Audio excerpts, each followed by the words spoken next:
প্রিয় বন্ধুরা, আপনারা হিলি বর্ডার হয়ে ঢাকা কি করে আসবেন?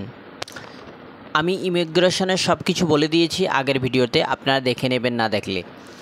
এবং আপনারা যখন বাংলাদেশে পার হয়ে আসবেন তখন ওইখানে হিলি বর্ডারে বাংলাদেশের দিকে অনেক ট্রাভেলস দেখবেন। শ্যামলী, হানিফ, অন্যান্য আরও অনেক ট্রাভেলস রয়েছে। যেটা পছন্দ হবে সেটাতে আপনারা টিকিট করে নেবেন। আমি হানিফ পরিবহনে টিকিট করেছিলাম। করার পরে আমার গাড়ি ছিল রাত 10:30টায়।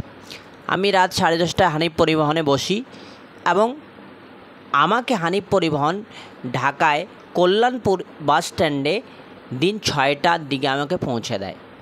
6টার দিকে কল্যাণপুর নামার পরে আমি আমার যেটা হোটেলের জায়গা ছিল ওইখানে আমি পৌঁছে যাই। আর আপনারা যদি জানতে চান যে লো কস্টে হোটেল কোথায় পাওয়া যাবে, তো ভিডিও ফলো করুন, দ্বিতীয় ভিডিওতে আপনারা ওটাও পেয়ে যাবেন। আপনারা এখন ঢাকায় পৌঁছে গেছেন। তো ঢাকায় পৌঁছে যাওয়ার পর দ্বিতীয় বড় কাজ হলো আপনাদেরকে কম খরচে হোটেল খুঁজে নেওয়া এবং এমন জায়গায় হোটেল নেওয়া যেখান থেকে বাস স্ট্যান্ড এবং রেলওয়ে স্টেশন সবই কাছে হবে, তবেই আপনারা ঢাকা এক্সপ্লোর করতে পারবেন বা ঘুরতে পারবেন। সেই জন্য আমি আপনাদেরকে কম খরচে ঢাকার মধ্যে হোটেল বলে দেব। যেমন আমি এই ভিডিওর মাধ্যমেই বললাম শুরুর দিকে যে আপনারা কল্যাণপুর স্টেশনে এসে আমি নেমে গেলাম। নামার পরে আমি কম খরচে হোটেল দেখেছি পুরো ঢাকার মধ্যে খোঁজ করে একটা জায়গায় পাওয়া যায়, যেই জায়গাটার নাম হচ্ছে মতিঝিল। তাহলে আমাদেরকে এখন মতিঝিলে যেতে হবে। মতিঝিলে যেতে গেলে আমাদেরকে কল্যাণপুর কিংবা কমলাপুর যে কোনো জায়গা দিয়ে আপনারা যাবেন। আপনারা যদি কমলাপুর রেলওয়ে স্টেশনে আসেন ওইখান দিয়েও আসতে পারবেন, আপনারা এদিক দিয়েও যেতে পারবেন। যেহেতু আমি কল্যাণপুর দিয়ে এসেছি তো এই দিকের আমি অ্যাড্রেস বলে দেব। আমি কল্যাণপুর নামার পর 10 টাকা ভাড়া দিয়ে বাসে উঠে আমি গোড়াগাঁও মেট্রো চলে আসি। গোড়াগাঁও মেট্রোতে এসে আমি 50 টাকা মেট্রোর টিকিট কেটে আমি মতিঝিলে পৌঁছাই। যে মতিঝিলে পৌঁছানোর পরে আমি মেট্রো থেকে নেমে এই যে আপনার রিক্সাওয়ালা আঙ্কেল দেখছেন, ইনার রিক্সায় উঠি এবং ইনাকে বলি আপনি আমাকে মতিঝিল 205/5, ঠিক আছে, DIT অ্যাভিনিউতে নিয়ে চলুন। তো উনি আমাকে 205/5 DIT অ্যাভিনিউতে নিয়ে যান। আমি যেই হোটেলে যাচ্ছি হোটেলের নাম হচ্ছে আসামস ইন্টারন্যাশনাল হোটেল। আপনারা দেখবেন আমি হোটেলের ম্যানেজারের সাথে কথা বলবো। শুনেছি তো খুব সুন্দর আপনাদের জায়গাটা, কেন মেট্রোর থেকে খুব কাছে।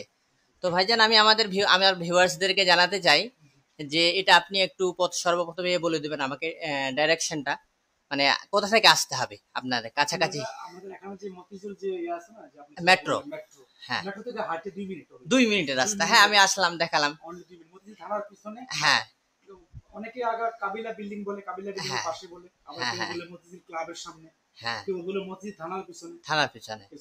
বেশ, আর মেট্রো থেকে 2 মিনিট লাগে হাঁটতে আসতে। 2 মিনিট লাগে। আসামস ইন্টারন্যাশনাল, গুগলও পাওয়া যায়।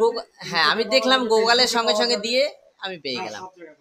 আর এটা আমি জানতে চাই যে আপনাদের সার্ভিস তো সবাই বলছে, আমি ইউটিউবের অনেক দেখে এসেছি, ঠিক আছে। আমাদের সার্ভিস 24 আওয়ার্স। সবচেয়ে বড় কথা এখানে আপনারা যারা আসেন না ওরা হোম ফিল, হ্যাঁ, বাড়ির মতো ফিল করে। সেফটি আছে, অনেক রকম হ্যাঁ, সুযোগ সুবিধা আছে। আর আমাদের স্টাফ যেগুলো আছে সব 24 আওয়ার্স অ্যাক্টিভ থাকে। আর আমি জানতে চাই যে আপনারা ওনার মুখে শুনলেন, কিন্তু ভয়েসটা আস্তে আসার কারণে আমি নিজেই আপনাদেরকে বলে দিচ্ছি। ডাইরেকশন বলছিলেন উনি যে মেট্রোর থেকে এই হোটেল হচ্ছে 2 মিনিটের রাস্তা। ডাইরেকশনটা আপনাকে বলতে গেলে বলতে হবে কাবিলা বিল্ডিং কিংবা পুলিশ স্টেশনের, মতিঝিল পুলিশ স্টেশনের পাশে। আপনারা যদি এটাও না পারেন, হোটেল আসামস, AS শামস লিখবেন, লিখে নেটে সার্চ করবেন, আপনাদেরকে দেখিয়ে দেবে 2 মিনিটের রাস্তা। আর যদি আপনারা এটাও না পারেন তাহলে আমি হোটেলের কার্ড ভিডিওর শেষে দিয়ে দেব, এনাদের নাম্বার থাকবে, নাম্বারে যোগাযোগ করবেন, এনারা আপনাদেরকে ফোনে সব কিছু বলে দেবে। এবং আসা যাক শেষ কথা, যে আপনার হোটেলের বাজেট কত করে ইনারা হোটেল ভাড়া নেন। হোটেল যদি আপনার সিঙ্গেল বেড হয় এবং সিঙ্গেল রুম হয় তাহলে ইনারা 500 টাকা নন এসিতে চার্জ করে থাকেন, এবং যদি সিঙ্গেল রুম ডবল বেড হয় তাহলে ইনারা 700 টাকা চার্জ করে থাকেন। যদি এসি সিঙ্গেল বেড হয় তাহলে 900 টাকা চার্জ করে থাকেন। এসি ডবল বেডের জন্য ইনারা 1500 টাকা নিয়ে থাকেন। প্রিয় বন্ধুরা, যদি এই ভিডিও থেকে আপনাদেরকে অল্প একটু হেল্প হয়ে থাকে তাহলে আপনারা আমার ভিডিওতে লাইক করবেন, কমেন্ট করবেন এবং ভিডিওটি শেয়ার করে দেবেন। আরও অন্য ভাইয়ের যাতে হেল্প হয় সেই জন্য আপনারা ভিডিওটি শেয়ার করে দেবেন। আর যদি আপনারা আমার আরও ভিডিও দেখতে চান তাহলে সাবস্ক্রাইব করে পাশে থাকবেন।